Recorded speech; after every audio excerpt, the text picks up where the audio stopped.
하나님 말씀 출애굽기 20장 7절입니다.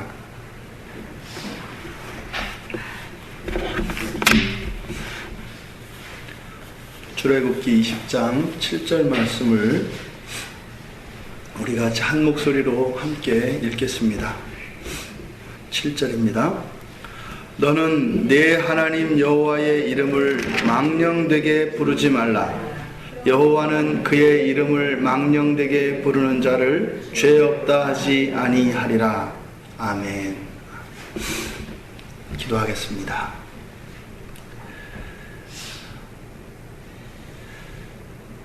지존하신 하나님, 오늘 이 시간 저희들이 또한 하나님의 말씀 듣기 원하여 이 자리에 나왔습니다. 말씀하여 주시는 성령의 음성을 듣게 하시고 이스라엘 백성들에게 주셨던 이 세 번째 계명을 통하여서 저희들의 신앙과 저희들의 인생이 바르게 세워질 수 있도록 은혜를 내려 주시옵소서. 우리의 영혼을 정결하게 하시고 우리에게 정한 마음을 허락하여 주셔서 우리가 살아가는 인생길이 하나님을 향하여 한 발자국도 빗나가지 아니하는 올곧은 인생이 될 수 있도록, 그래서 하나님께 영광이요 저희들에게 또한 기쁨이 될 수 있도록 은혜를 내려 주시옵소서. 예수님의 이름으로 기도드리옵나이다. 아멘. 여호와의 이름을 망령되게 부르지 말라. 그 여호와는 너의 하나님이다 라고 성경은 이야기합니다. 이름은 그 이름을 가진 존재에 대하여 설명해주고, 또 한편으로는 그 존재를 그 이름이 규정합니다. 그래서 이름이라고 하는 것은 자세하게 가르쳐주는 역할도 합니다만 또한 반대로 그 이름을 구속하는 역할도 갖습니다. 그래서 이름을 동서고금을 막론하고 귀하게 여기는 이런 풍습이 아주 오랫동안 계속되어 왔습니다. 근데 현대 포스트 모더니즘이라고, 포스트 모던 시대라고 일컬어지는 이 후기 자본주의 시대에 들어오면서 이런 이름이 무의미한 것으로, 그래서 이제는 언어들이 그 존재와는 전혀 무관하게 그저 발음하기 쉽고 듣기에 편한 것으로 이제는 불려지기 시작했습니다. 그런데 성경을 기준으로 해서 우리가 살펴보면 이 이름이라는 것은 굉장히 중요한 것입니다. 그래서 소홀히 여겨져서도 안 되고 가볍게 불려져서도 안 되는 것입니다. 이 이름은 그래서 관계를 전제로 합니다. 왜냐하면 이름은 설명되어지고 또한 규정되어지는 것이라고 했으니까, 이런 것은 관계 속에서 이름이 필요하다 이 말입니다. 그러니까 나 혼자 있는 곳에서는 나의 이름이 필요 없습니다. 그냥 나의 존재 자체만으로 되니까요. 하지만 이것이 둘 이상의 공동체가 되고 사회가 되어지면 그 이름이 지어집니다. 이름으로 불려지게 되고 이름에 의해서 그 존재를 나타나게 됩니다. 그래서 이런 관계 안에서 붙여지는 것이 이름이라고 했을 때 많은 이름들을 가지게 됩니다. 그러니까 우리가 맨 처음에 하나님께서 창조하셨을 때 하나님과 우리 사이의 관계로서 보았을 때는 우리는 피조물의 위치에서 사람이라고 하는 이름을 갖습니다. 그러면 이 세상 아래에 있는, 그리고 역사 속에 살았던, 그리고 미래에 주님이 오시기 전까지 태어나게 될 모든 사람들이 동일하게 불리는 이름이 사람이라고 하는 이름이죠. 그렇다면 이 이름을 가진 사람 가운데 특별히 하나님의 언약의 백성들, 오늘날로 하자면 기독교인 또는 그리스도인, 그것과 유사하게 신자, 기독교 신자라고 하는 그런 또 하나의 이름을 갖습니다. 또 이 지구 공동체 전체에서 보았을 때는 아시아, 이 전 세계 이 지구를 지역으로 분류했을 때 아시아 사람, 이라고 하는 또 다른 이름을 갖습니다.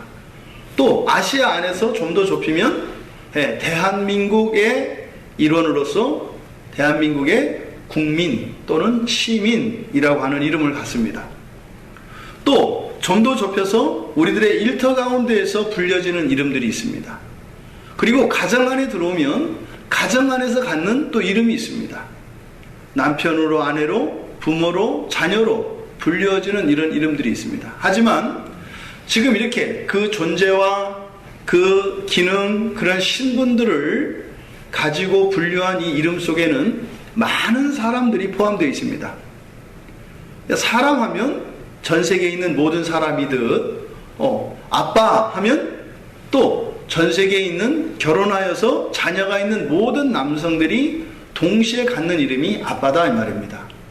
근데 이렇게 다양한 이름들을 그 앞에 이제 수식어를 붙이면 사람은 사람인데 아시아에 있는 사람, 그럼 아시아 사람. 아시아 가운데 대한민국 사람 하면 대한민국 시민. 점점 좁혀지지 않습니까? 그래서 전체를 사람을 하나로 부를 수도 있지만 사람이라고 하는 이름으로 지어진 모든 개별적 존재들은 또 각자의 이름을 갖습니다. 그게 저 같은 경우에는 김찬재, 이것이 저의 이름입니다. 그러니까 이 김찬재라고 하는 또 여러분들이 지금 가지고 있는 각자 그런 이름들, 그 이름들은 사실은 내 고유한 이름 외에 다른 사람들과 함께 사용하는 그 모든 이름들의 최소 공통된 부분이죠. 포기되어질 수 없는 부분이죠. 그래서 어떤 이름보다도 나라고 하는 존재가에게 있어서 가장 중요한 이름은 무엇이에요? 나 김찬재라는 이름입니다. 이 김찬재라고 하는 이름은 제가 죽으면 사라집니다. 그러면 제가 사라지는 순간 모든 저에게 붙여졌던 이런 이름들, 직함들은 다 사라지게 됩니다.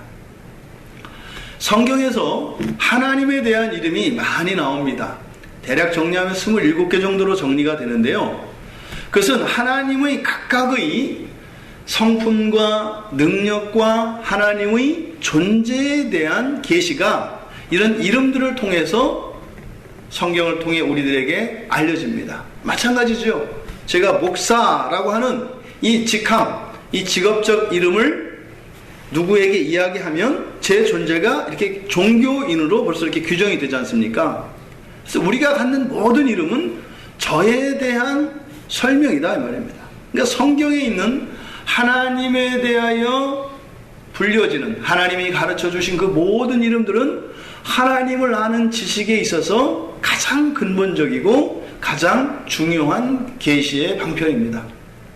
근데 그런 많은 이름들 가운데 포기되어질 수 없고 그 모든 이름들을 통합하는 이름이 있습니다.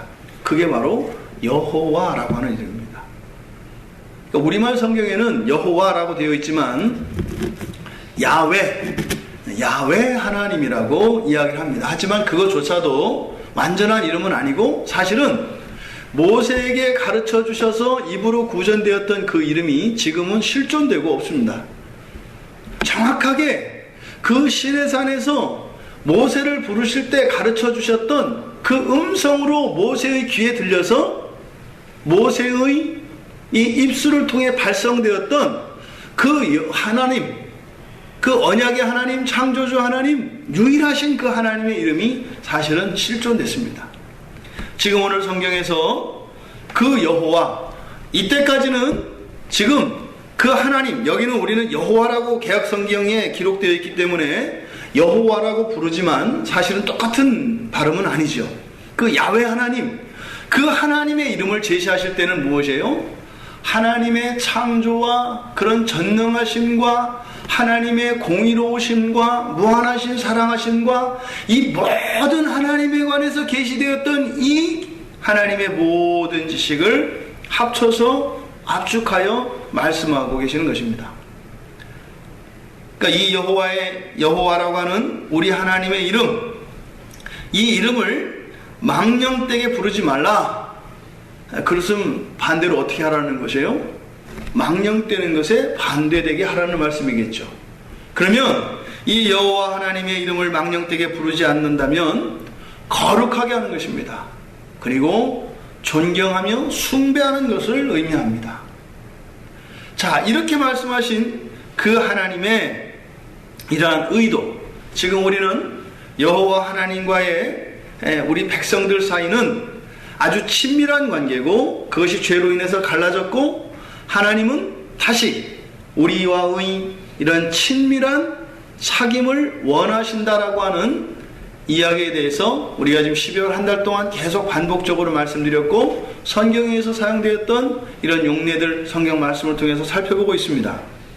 이런 관점에서 제1계명은 우리가 살펴본 바와 같이 영원한 존재,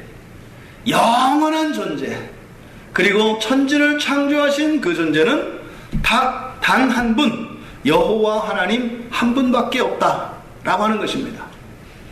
두 번째 계명 우상과 관련하여서는 이 여호와 하나님, 영원한 존재이신 이 여호와 하나님 외에는 우리가 영원하고 불변한 사귐을 할 수 있는 다른 대상이 없다라는 것이에요. 그것을 우상이라는 말로 표현했죠.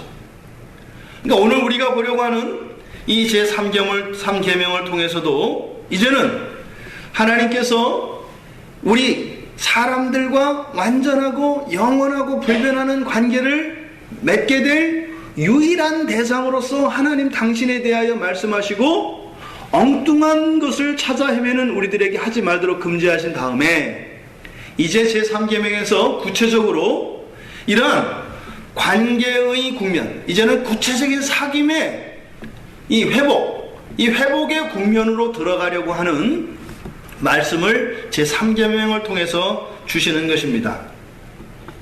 다시 말해 하나님은 우리와 맺고 싶은 이러한 사귐, 이러한 관계는 그저 알고 지내는 그런 단순한 사귐이 아니시기를 원한다는 것이에요. 이 3계명을 통해서 우리가 알 수 있는 것이, 그것은 목적이 있는 그런 사귐이고, 또한 경망스럽고 가벼운 그런 사귐이 아니라 묵직하고 진지하고 신중한, 그리고 인격적인 사랑의 사귐을 원하신다고 지금 제3계명을 통해서 우리에게 말씀해 주고 계시는 것입니다. 그래서 하나님의 거룩한 성호, 하나님의 거룩한 이름 여호와를 중요하게 여기는 것, 이것이 앞으로 있게 될 하나님과의 관계의 질과 그 분량과 크기와 높이를 결정한다고 가르쳐 주시는 것입니다. 죄 가운데 빠져 있었던 노예 상태로 있던 이스라엘 백성들을 구원해 내셨고, 이제 이들을 신의 산에 부르셔서 하나님 당신이 어떠한 분이신지, 이 관계, 이 사귐과 관련하여서 오직 너희들이 믿고 따를 것은 나밖에 없다라고 하는 것을 구구절절히 구차하게 변명하는 것처럼 쭉 설명을 하셨습니다. 그리고 이제는 바로 이들과의 구체적인 사귐에 들어가기 전에 너희들이 정말 그런 온전한 사귐을 원한다면 나의 이름에 대하여 정확히 알고 그것을 거룩하게 여겨야 한다. 그렇지 않으면 내가 아무리 너희들과 가까이 가려 해도 너희들이 멀어지기 때문에 그렇게 될 수 없다라는 것을 가르쳐 주시는 것입니다. 여러분들도 마찬가지입니다. 이름에 대한 여러분들의 태도와 마음가짐은 그 사람과의 관계를 규정합니다. 여러분들이 한번 생각을 해보세요. 텔레비전에 나오는 사람들은 이렇게 다 낮춰서 부르잖아요, 이름을. 그렇죠? 뭐 연예인들이거나 뭐 정치인들까지도 심지어는 개, 제 이렇게 부르잖아요. 나이 고하와 상관없이. 이거 뭐예요? 그 이름을 우리가 가볍게 여기죠. 관계와 그렇게 관계가 없기 때문입니다. 하지만 여러분들이 여러분 가족들의 이름을 그렇게 함부로 부르나요? 그렇지 않거든요. 친구들도 마찬가지입니다. 야, 그러니까 고유명사를 부르지 않고 다른 이런 심한 경우에는 속어로 뭐 욕을 사용해서 친구들을 막 부르기도 하잖아요. 그런 관계는 두 사람의 관계가 어떤지 그 이름을 부르는 것만 봐도 우리가 알 수 있습니다.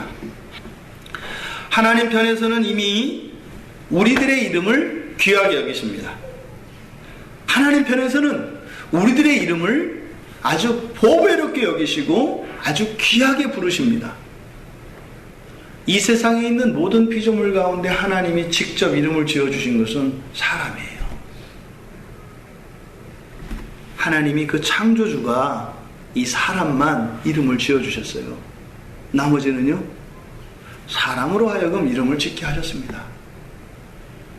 지금 하나님께서 너의 하나님 나 여호와의 이름을 여기서는 망령되게 부르지 말라고 하는 것을 통해서 귀하게 여기라는 것은 이미 당신이 모범을 보이신 사건입니다. 창조주는 이미 우리의 이름을 망령되게 부르지 않으셨고 그렇게 부른 적도 없고 부르지도 않을 것입니다. 너희를 존귀한 자라고 너의 이름을 그렇게 부르실 것입니다. 문제는 우리들에게 있는 것이에요. 그러니까 지금 이 계명을 이 이스라엘 백성들에게 말씀하시는 것은 무엇이에요? 너희는 지금까지 나 여호와의 이름을 망령되게 불러왔다. 지금 이 흑암 가운데에서 나의 음성을 듣는 너희들이 두려워 벌벌 떨고 있는 이유가 무엇이냐면 나 여호와의 이름을 망령되게 일컬었기 때문이다. 이렇게 하나님은 말씀해 주시는 것입니다. 그리고 그러한 과거의 모든 잘못된 행동들, 그런 태도, 그런 마음가짐 모든 것에 대하여 솔직하게 이 시간 하나님 앞에 고백하고 용서를 구하고 완전히 다시 회복되자. 그래서 우리 사이에 막혔던 이러한 장벽을 없애자라는 사랑의 의도로, 그래서 내가 너희들의 이름을 그렇게 존귀하게 여기는 것처럼 너희들도 나의 이름을 존귀하게 여겨서 정말 우리가 깊은 연애를 하자. 지금 하나님께서 여호와 이름을 망령되게 부르지 말라고 하는 이 말씀을 통해서 그러한 하나님의 마음을 표현하고 계시는 것입니다. 칼빈은 이 구절을 주석을 하면서 레위기 19장 12절 말씀, 그리고 신명기 23장 21절 말씀, 또 레위기 24장 15절에서 16절 말씀을 가지고 이 3계명을 주해를 합니다. 그래서 무엇이 망령되게 부르는 것이냐, 이 망령되다라고 하는 이 단어를 그래서 다른 성경에서 그것을 찾아서 그 뜻을 밝혀나갑니다. 그래서 칼빈이 주해한 것을 종합하면 하나님의 이름으로 맹세한 일상생활에서의 모든 맹세를 지키지 않는 것이 망령되게 부르는 것이다 라고 얘기를 해요. 그것은 앞서 말씀드린 레위기 19장 12절 말씀을 근거로 한 것인데, 19장 12절 말씀은 너희는 내 이름으로 거짓 맹세함으로 내 하나님의 이름을 욕되게 하지 말라. 이것은 일상생활에서 신앙인으로서 또 어떤 때는 여호와의 이름을 걸고 약속한 모든 것들을 지키지 않을 때 여호와의 이름을 망령되게 부르는 것이라고 칼빈은 설명을 합니다. 여러분이 그리스도인인 것을 누가 압니다. 그런데 여러분이 어떤 약속을 했습니다. 근데 여러분이 약속을 지키지 않으면 그것이 여호와의 이름을 망령되게 부르는 것이다 라고 설명을 하고 있는 것입니다. 또한 신명기 23장 21절에서는 내 하나님 여호와께 서원하거든 갚기를 더디하지 말라 그래요. 하나님께 안 갚을 수가 있겠습니까? 여기에서 초점이 되는 것은 더디하는 것입니다. 그러니까 아까는 사람들과의 일상생활 속에서 일어났던 모든 약속을 지키지 않는 것을 말했고, 신명기 23장에서는 하나님과의 사이에서 있었던 약속, 이 서원을 갚되 즉각적으로 순종하여 기쁘게 이행하지 않는 것, 이것을 여호와의 이름을 망령되게 부르는 것이라고 주해를 했습니다. 그리고 레위기 24장에서는 너는 이스라엘 자손에게 말하여 이르라. 누구든지 그의 하나님을 저주하면 죄를 담당할 것이요 여호와의 이름을 모독하면 그를 반드시 죽일지니 온 회중이 돌로 그를 칠 것이라. 거류민이든지 본토인이든지 여호와의 이름을 모독하면 그를 죽일지니라. 신성 모독에 관한 부분입니다. 여호와의 능력과 여호와의 모든 성경에 게시되어진 여호와의 성품에 대하여 불신하거나 불평하거나 의심하는 모든 것을 이야기하는 것입니다. 하나님을 저주하고 하나님을 모독한다는 것은 그런 것이에요. 칼빈은 굉장히 넓게 아주 치밀할 정도로 이 말씀을 적용했습니다. 칼빈의 해석대로라면요, 여기에 해당되지 않는 사람은 아무도 없습니다. 심지어는 우리가 예수 그리스도를 믿으면서 내일 일을 걱정하잖아요. 이것도 여호와의 이름을 망령되게 부르는 것에 해당된다는 것이에요. 어떻게 너희가 여호와의 이름을 알고 믿는다면 그럴 수 있겠는가라는 것입니다. 굉장히 엄격하게 적용하고 있습니다. 여기에서 더 나아가서 칼빈은요, 심지어는 우상숭배까지도 여호와의 이름을 망령되게 부르는 것에 적용시켜서 이해를 합니다. 그러니까 여호와의 이름이라는 것은 여호와의 존재로까지도 해석되어지기 때문에 여호와께 구해야 하는 것을 다른 것에 의지하거나 구하는 것조차도 여호와의 그 신성과 능력을 무시하는 것이기 되기 때문에 그것 또한 여호와의 이름을 망령되게 부르는 것이라고 이야기를 합니다.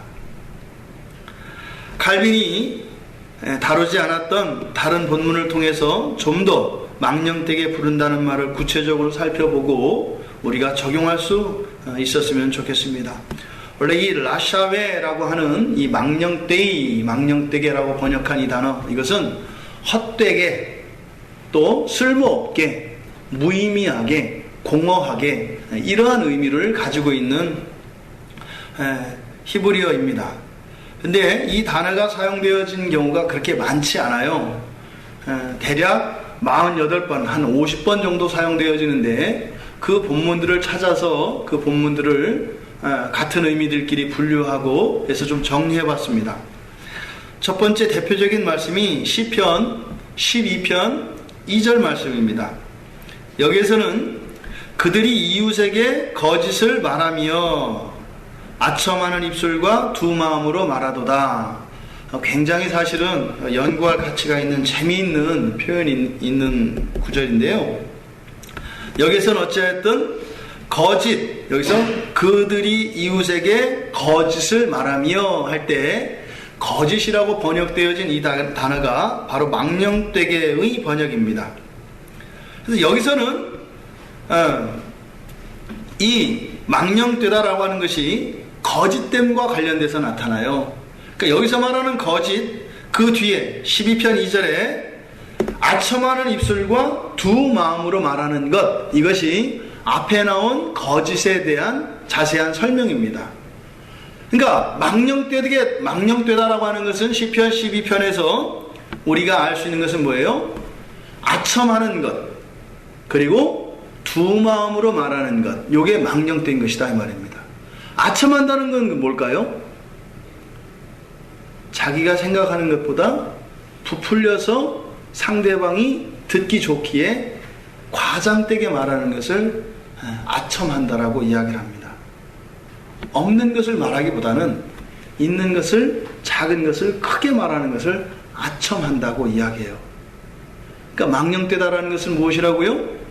부풀려서 과장하여 말하는 것을 망령되다라고 시편 12편 기자가 가르쳐주고 있습니다. 두 번째로 두 마음으로 말한다 할 때는 이 히브리어 원문을 보면은 재미있습니다. 그러니까 두 마음이 이렇게 표현되어 있는 게 아니라, 우리가 두 마음 하면은 이렇게 딴 마음 이렇게 나란히 있는 것으로 표현되잖아요. 근데 성경 안에서는 마음에 마음 이렇게 되어 있어요. 그러니까 마음이 있고 마음 중에 또 딴 마음을 품었다. 그래서 우리말로는 표현할 수가 없어서 두 마음이라고 했는데, 마음에 또 다른 마음, 그러니까 사실은 마음 속에 있는 거짓된 것, 이런 것을 의미합니다. 그러니까 내 속마음과 같지 않게 이야기한 것, 이것을 망령되이 부른다라고 해요. 그럼 여러분 하나님과 관련해서 한번 생각해 보십시오. 하나님 사랑합니다. 하나님 감사합니다. 여러분들이 표현을 하는 그러한 말과 여러분들의 마음 사이에 아첨하는 것은 없는지 살펴보아야 합니다. 부지불식간에 내 안에는 별로 감사가 없는데 조금 감사한데 굉장히 감사한 것처럼 하나님께 이야기할 수 있다 이 말입니다. 아첨하는 입입니다. 또한 하나님이시니까 지금 나는 몹시 곤란한 상태에서 눈꽃만큼도 감사하거나 하나님과의 관계 속에서 기쁨을 느끼지 않는데 거짓으로 하나님이시니까 예의 바르게 행동하려고 한 적은 없습니까? 이것이 여기서 말하는 두 마음으로 말하는 것입니다. 두 번째로 시편 139편 20절을 보면 원수들이 주의 이름을 헛되이 취합니다. 이렇게 이야기합니다. 원수들이 주님의 이름을 헛되이 취합니다. 이 헛되이가 망령되게의 번역입니다. 이것을 헛되다라고 하는 것은 무엇이냐면 원수들이라고 하는 것은 이때 당시로서는 이방인이고 하나님을 대적하는 자들입니다. 그러니까 하나님이 누구인 줄 모르는 사람들이에요. 그런 사람들이 여호와의 이름을 부르는 것을 헛되다라고 이야기하는 거예요. 오늘날 하나님을 예수님을 믿지 않고 세상 사람들도 사용합니다. 그런 것들이 다 헛되다라고 얘기하는 것이에요. 헛되다라고 하는 것은 무엇일까요? 그 여호와 하나님의 이름을 부름으로써 얻을 수 있는 유익과 그 영광과 그 하나님의 사랑이 우리 안에 계속 선한 영향력을 끼쳐서 우리의 본성을 변화시키는 것을 말합니다. 아무런 변화, 실질적인 능력의 경험이 전혀 없는 것, 이것을 헛되이 부른다고 이야기합니다. 그러니까 이것은 이 여호와의 이름을 부를 때는 전제가 무엇이에요? 사귐, 관계가 전제되어 있다 이 말입니다. 그러니까 여호와를 알지도 못하는 채 그 이름을 부른들 소용없다. 여러분들이 그런 거예요. 텔레비전에 나오는 어떤 유명인사들의 이름을 우리가 이야기하지 않습니까? 아무 여러분들 생활과 아무 영향이 없잖아요. 심지어는 여러분들이 지금 당장 전화기를 꺼내서 모르는 전화번호를 그냥 눌러보십시오. 이렇게. 그럼 신호음이 가고 그쪽에서 받을 거 아닙니까? 거기다 대고 여러분들이 이야기를 한 듯 여러분들의 삶이나 그 사람의 삶 속에 어떤 영향이 있을까요? 없을까요? 아무런 영향이 없다 이 말입니다. 그건 장난에 불과한 것이죠. 잘못이죠. 그러니까 이 헛되이 하는 것이 단지 장난에 그치는 것이 아니라 이것은 큰 죄를 범하는 게 된다 이 말입니다. 원수들, 여호와 하나님을 모르는 이들이 범하는 이런 헛되이 부르는 이런 망령됨, 이런 것이 원수들에게만, 여호와를 모르는 이들에게만 일어나는 것이 아니라 하나님의 백성들조차 하나님의 이름을 망령되게 부릅니다. 그것을 이제 공허하게 부르는 표현이라고 할 수 있는데, 이사야서 29장 13절에 가보면 주께서 가라사대 이 백성이 입으로는 나를 가까이 하며 입술로는 나를 공경하나 마음은 내게서 멀리 떠났나니 그들이 나를 경외함은 사람의 계명으로 가르침을 받을 뿐이라고 말씀합니다. 마음에 두지 않고 그저 하나님의 음성을 음악 소리처럼 듣는다 이 말입니다. 잠자리에 들기 위해서, 그 무료함을 달래기 위해서 그 잠자기 직전에 무엇을 하지 않으면서 그 깨어있는 상태의 공백을 메꾸기 위하여 틀어놓은 라디오 소리와 같이 하나님의 말씀을 듣는다 이 말입니다. 마음에 두지 않고 하나님의 이름을 부르는 것을 말합니다. 이것을 공허하게 부르는 것이라고 우리가 이해할 수 있습니다. 이렇게 마음이 없는 백성들은 에스겔 선지자를 통해서 에스겔서 33장 31절 33절 말씀을 보면 행하지 않는다고 해요. 이렇게 하나님을 만나고 여호와의 이름을 부르고 여호와께서 말씀하여 주셔도 그것에 대하여 마음이 없기 때문에 그저 그것이 아무런 의미 없이 부르고 하나님의 대화를 듣고 한다 이 말입니다. 막상 관계가 있어서 그 자리에 마주 앉아 있지만 생각은 다른 데가 있고 그저 그 자리만 하나님의 백성으로서 그 자리에 있다 이 말입니다. 이런 일들이 우리가 보통 예배당에서 많이 경험됩니다. 예배당에 나올 때 하나님에 대한 마음이 없이 그 하나님이 말씀하실 것에 대한 기대 없이 또 하나님이 주시는 말씀에 대하여 순종할 마음 없이 앉아있다면 그것이 바로 여호와의 이름을 망령되게 부르는 것이라고 이야기하는 것입니다. 성경을 보고 기도하고 예배드리는 이런 모든 우리의 신앙생활, 이런 종교생활 속에 여호와를 망령되게 부르는 행위들이 있다는 것을 기억해야 합니다. 이렇게 생명 없이 마음 없이 여호와 이름을 부르는 것은 곧 여호와를 우리가 우상으로 만드는 결과입니다. 이것이 어떤 의미인지 우리의 마음속에 깨달아진다면 그럴 수 없습니다. 와닿지 않은 거예요. 어저께 말씀드렸던 것처럼 여호와 하나님을 우상으로 만드는 것은 뭐라고요? 사과 괴짝 같은 데다가 하나님을 밧줄로 꽁꽁 묶어서 가두어 둘 수 있다고 생각하고 내 마음으로는 그렇게 하는 것이라고요. 여호와의 이름을 망령되게 부른다는 것은 단지 우리의 입술의 고백만이 아니라 우리의 마음의 태도, 그리고 우리의 신앙생활, 우리의 일상생활의 모든 영역에 적용되어지는 마음입니다. 늘 기억하십시오. 이것을 지금 하나님께서 말씀하시는 의도가 무엇이라고요? 벌 줄 사람과 구원해 줄 사람을 찾기 위한 게 아니라고요. 그 하나님의 끝없는 사랑을 마음껏 나누기 위하여 지금 우리에게 도움을 주시기 위하여 말씀해 주시는 것이라고요. 거룩한 이름 여호와는 하나님과의 이런 사랑의 인격적인 관계를 전제로 할 때 그 이름은요 우리에게 능력이 됩니다. 그 이름은요 우리에게 살아가는 데 필요한 하늘과 땅의 자원이 됩니다. 하나님과의 관계를 전제하지 않고 마음에 담지 않고 우리가 신앙생활할 때 신앙생활은 우리의 삶에 버거운 2차적인 짐이 될 수밖에 없다 이 말입니다. 여러분들이 예수를 믿고 교회에 나와서 예배를 드리고 하는 일들이 번거로운 것이고 성가하신 일이고 오히려 여러분의 인생에 부담을 주는 일이라면 분명 그 사람은 여호와의 이름을 망령되게 부르고 있는 것임을 기억하셔야 합니다. 야단치고자 함이 아니라 벌 주고자 함이 아니라 안타까움에서 말씀을 드리는 것입니다. 오히려 여호와의 이름을 부르며 찬양하고 예배하는 것은 우리의 삶의 활력소가 되고 우리의 인생에 우리의 힘으로는 우리의 능력으로는 갖출 수 없는 이러한 자원들의 원천이 되어진다는 것을 기억하시기 바랍니다.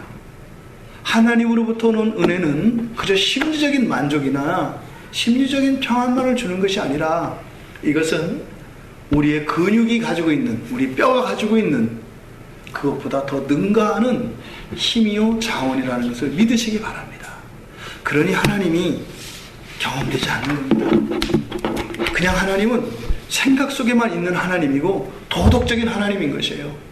그러니까 내가 잘못한 것 때문에 두려워지는 하나님이고 내가 좀 잘한 것 때문에 교만하게 만드는 그런 하나님이 되는 것이에요. 그런 하나님이셨다면 왜 십자가에서 죽으셨을까요? 그러실 필요 없었습니다. 이 땅에 오실 필요가 없었다고요. 왜 그 취약한 그 사람의 아기의 몸으로 뭐하러 오셨어요? 그냥 계셨으면 돼요. 오실 필요 없어요. 그냥 말씀으로만 계시면 돼요. 왜 예수님이 피와 살을 가진 사람으로 오셨겠냐고요? 여러분 여러분들의 구원이 되기 위하여 오신 것입니다. 여러분들이 공부하고 여러분들이 일을 하고 가정에서 가족들을 돌보고 하는 이런 모든 것들에 도움이 필요합니다. 그 가장 근본적이고 가장 강력하며 가장 기초적인 힘이 바로 여호와 이 이름이라고 지금 하나님께서 말씀하시는 것이에요. 여러분에게 엄청난 자원이 있는데 그것을 열어서 쓰면 되는데 필요한 것이 없다고 나가서 그것을 구하기 위하여 괜히 쓰레기통 뒤지고 더러운 일을 하며 살지 말라는 것이에요. 이미 너희에게 주어졌다는 것이에요. 믿음으로 받으실 수 있는 여러분들 되시길 바랍니다. 여호와의 이름을 온전히 여러분이 부를 수 있다면 여러분들이 지금까지 경험하지 못했던 그런 인생을 살아가실 수 있게 돼요. 그게 성경에 기록되었던 불완전하지만 같은 사람의 입장에서는 존경하고 싶고 놀라운 사람으로 불려지는 그런 사람들은 다른 게 아니에요. 믿음의 사람들이었기 때문이에요. 믿음의 사람들은 무엇이에요? 여호와의 이름을 망령되게 부르지 않고 여호와 그 하나님이 살아계시고 창조주이시며 나의 아버지 되시고 늘 나와 사귀기를 원하시는 하나님이신 것을 믿었던 사람들의 인생이 나오는 것이에요. 오늘날을 우리 살아가는 우리들에게는 너무나 안타까운 일이 아닐 수 없죠. 앞서 말씀드린 것처럼 이 여호와의 이름은 실존되어 버렸다고요. 마치 어마어마한 자원이 우리에게 있는데 열쇠를 분실해서 열어서 쓸 수가 없다 이 말입니다. 그런데 예수님이 오신 것이에요. 예수님이 이 땅에 오시기 전까지는 사람들에게 직접 음성으로 계시되어졌던 이름은 여호와 또는 야훼였습니다. 그런데 사람으로 예수님이 오셨지요. 그리고 제자들에게 그 이름을 친히 불리셨고 부르게 하셨고 또 예수님께서 우리들에게 이름을 다시 가르쳐 주셨죠. 그 실존되었던 여호와 그 야훼 이 이름이 오늘날 우리들에게 다시 주어진 것이에요. 그게 바로 예수입니다. 그러니 우리는 제3계명 너의 하나님 나 여호와를 망령되게 부르지 말라라고 하는 이 계명을 우리들은 어떻게 적용해야 돼요? 너의 하나님 나 예수의 이름을 망령되게 부르지 말라라는 계명으로 받아들여야 되는 것입니다. 앞서 여호와 그 성으로 설명했던 모든 일들은 예수님의 이름으로 대치되어집니다. 우리가 불러야 할 거룩한 이름, 완전한 이름, 존귀한 이름, 보배로운 이름 예수이신 것을 기억하시기 바랍니다. 이 예수는 이렇게 실존된 여호와를 대체하기 위해서 온 대타가 아니에요. 이것은 구속의 점진적 계시성에서 보다 더 우리에게 완전한 그리고 명확한 하나님에 관한 자기 계시가 예수라는 이름입니다. 예수라는 이름이 이 땅에 사람으로 오시기 전까지는 하나님에 관한 계시의 최고는 야훼, 여호와였습니다. 하지만 그것이 완전한 계시가 아니었고 예수라고 하는 이름이 우리에게 주어졌을 때 이제는 하늘과 땅의 모든 경계가 없어졌고 사람과 하나님 사이에 사람과 사람 사이에 사람과 자연 사이에 막혔던 모든 담장이 허물어진 것입니다. 그게 바로 예수입니다. 초대교회 때 보면 예수 그 이름 앞에 귀신이 벌벌벌 떨고 쫓겨나갔던 것을 기억하시죠? 예수 이름으로 명했을 때 병자들이 고침을 받았던 것 기억나시죠? 예수 이름으로 명했을 때 죽은 자들이 나왔던 것을 기억하시죠? 그때 그 하나님 예수의 이름의 능력과 영광과 그러한 존귀하심은 영원에서 영원까지 동일합니다. 그런데 왜 오늘날 그런 능력은 고사하고 보잘것없는 내 인생에조차 그 예수라고 하는 이름이 힘이 되거나 방패가 되거나 능력이 되지 않는 것은 무엇일까요? 예수의 이름을 망령되게 부르기 때문이라고 성경은 이야기하는 것입니다.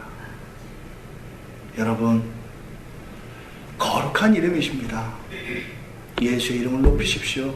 예수의 이름을 부를 때 여러분 마음을 다하여 믿음으로 그 예수가 살아계신 하나님이시오, 우리의 죄를 대속하고 하나님의 어린 양으로 희생하실 완전한 참 사람이셨던 것을 기억하시기 바랍니다. 예수님은 그 자애로우신 음성을 많은 사람들에게 들려주셨어요. 제자들에게 들려줬고요. 특별히 다른 사람들로부터 무시받는 사람들, 비참한 사람들, 가난한 사람들, 병든 사람들, 소외된 사람들, 그들을 찾아가서 예수님이 그 자유로운 음성을 친히 들려주셨어요. 그리고 내가 예수다라고 주님의 이름을 가르쳐 주셨습니다. 그 예수님께서 찾아오셨을 때는 내면에 있던 모든 죄덩어리들이 핏덩어리와 같이 쏟아져서 정결케 되어졌습니다. 우리의 몸에 병마를 일으켰던 많은 세균과 이런 이 병을 일으켰던 병의 원인들이 깨끗이 씻겨졌습니다. 그게 예수의 이름 안에 가지고 있는 권능과 영광입니다. 예수의 이름을 망령되게 부르지 않고 이 예수의 이름을 우리가 단지 또한 그 능력만 기능적으로 가져다 쓰려고 하는 이런 잘못된 생각을 하지 않고 무엇보다 예수 그리스도의 우리를 향하신 사랑을 알아 그 사랑을 사모하며 더 깊은 사랑의 관계로 나아가기를 원하는 마음으로 예수의 이름을 우리가 부를 때 그 예수의 이름의 영광과 그 능력이 여러분의 삶 가운데 반드시 경험되어질 것입니다. 이 3계명을 통하여 주신 이 놀라운 예수 그 이름의 능력과 은혜가 여러분의 삶 속에 부어지기를 축원합니다. 여러분, 여러분의 인생은 주님의 손에 붙잡혀 있다는 것을 기억하시기 바랍니다. 하지만 그 주님이 우리의 인격을 무시하고 독단적으로 하시는 것이 아니라 우리의 죄마저도 참으시고 기다리시며 선한 길로 스스로 자원하여 나아도록 기다리시는 하나님인 것을 믿으시기 바랍니다. 하지만 그 시간이 영원히 될 것이라고 생각하지 마십시오. 왜냐하면 성경은 주님이 다시 오시는 그날 그 시간을 알 수 없다고 이야기했기 때문입니다. 여러분에게 주어진 인생의 시간들을 소중히 여기십시오. 무엇보다 여호와의 이름을 망령되게 부르는 일이 없도록 내가 그리스도인으로서 이 세상의 소금과 빛의 역할을 감당하며 살아가고자 하는 것, 여호와의 이름을 높이는 것입니다. 신앙생활 가운데 전심으로 하나님을 예배하고 하나님을 알기 위하여 성경을 펴고 기도하는 것, 여호와의 이름을 높이는 것이고 여호와 하나님과의 사랑의 친전을 원하는 것입니다. 예수 그리스도께서 이 땅에 오셔서 이루셨던 그 구원이 예수의 이름을 통하여 여러분의 삶 가운데 능력이 되기를 주님의 이름으로 축원드립니다.